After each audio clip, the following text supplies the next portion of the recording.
Welcome to the Appalachian Heritage Woodshop, woodworking with an Appalachian flair.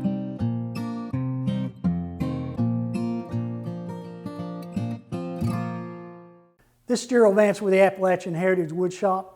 Today I want to show you how I make a compound miter cut for a box with wood that has live edge. Now, as you know, if you've ever worked with live edge wood, one side will be contoured and irregular, but the other side will be square. So you only have one reference side.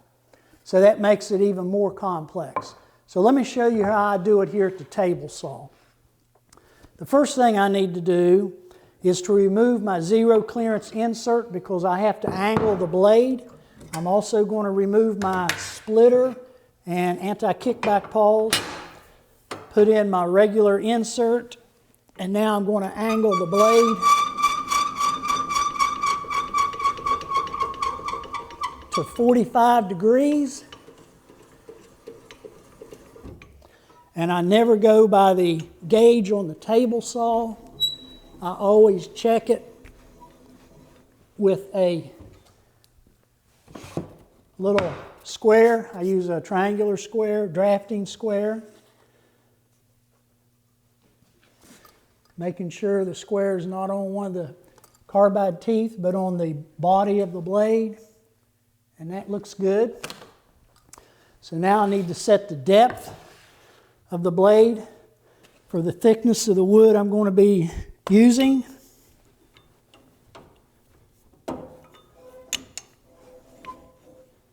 And we'll go right there, and I need to lock both of these in place so they won't vibrate. So now I'm ready. Now for this task, I'm going to use two miter gauges.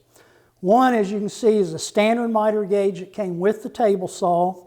I put an auxiliary wooden fence on it. I've used some double stick tape and put a strip of sandpaper here so that when I secure the piece to it, it will not move. I'm going to put this in the right-hand miter slot, and I'm going to put it in backwards. Now I want to set this for 8 degrees and lock that in place. Now, with live edge, since your live edge is always angled, you need to make sure they are the same direction all the way around the top. So what that means is you need to denote the inside and the outside of the board based on where it will be on the box, and you need to mark that. And it's very important, otherwise you'll have your live edge going at different directions and it won't look right. So for the first cut, which I'm going to do on the right side, I have the outside down, and I've got it lined up. So now I'm ready to make my first cut.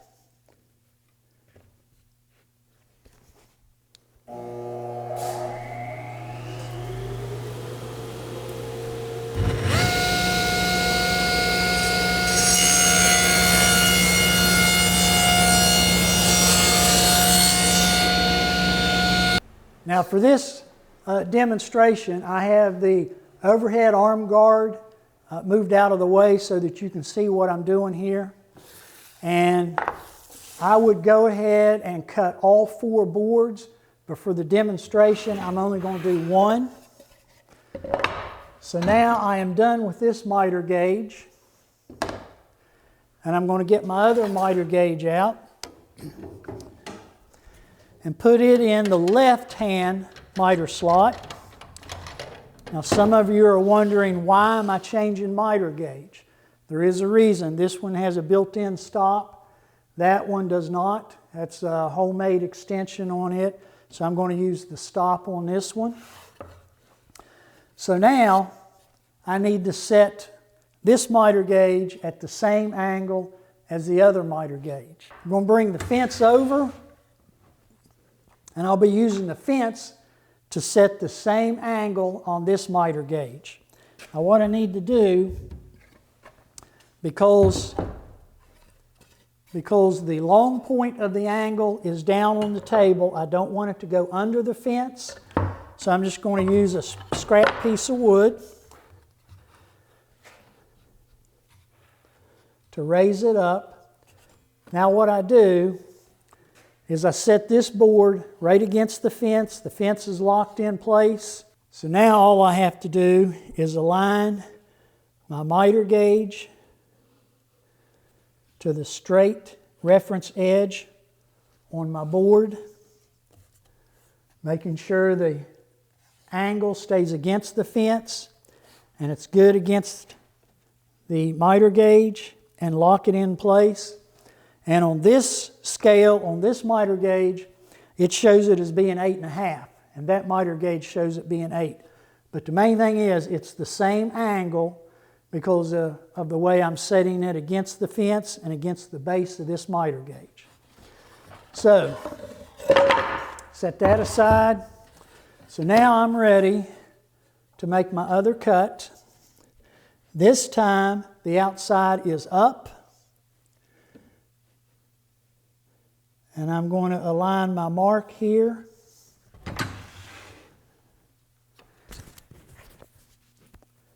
And I'll be ready to make a cut.